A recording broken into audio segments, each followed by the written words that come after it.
Hey guys, and welcome back to this channel. In this video I'll be showing you guys how you can add a lot of video overlays on CapCut PC. So I'm just going to select this video and I'm going to change the aspect ratio a little bit.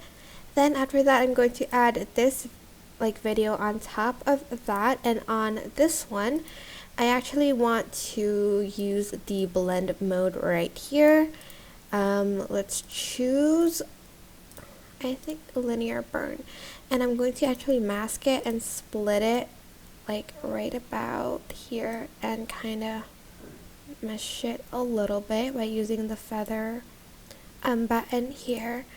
And then after that I'm going to also use this blue screen to overlay on top of that. Then I'm going to go to cutout, chroma key, and I'm going to pick the blue part and adjust it like so.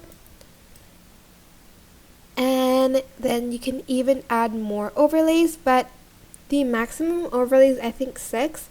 And if you want to keep adding overlays, just select all of your overlays, right click, create compound clip, and then you can add even more overlays.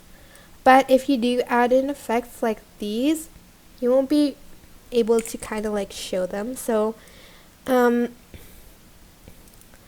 make sure you add in effects later, but that's pretty much how you can add lots of overlays on CapCut PC. I hope this tutorial was helpful for you guys. Don't forget to like, comment, share, and also subscribe to this channel if you haven't done that already. If you have any questions, just leave it in the comment section down below and I'll try my best to answer them all for you guys. And if you found this video helpful, please click the thanks button above the description box down below. Thank you so much for watching. Bye!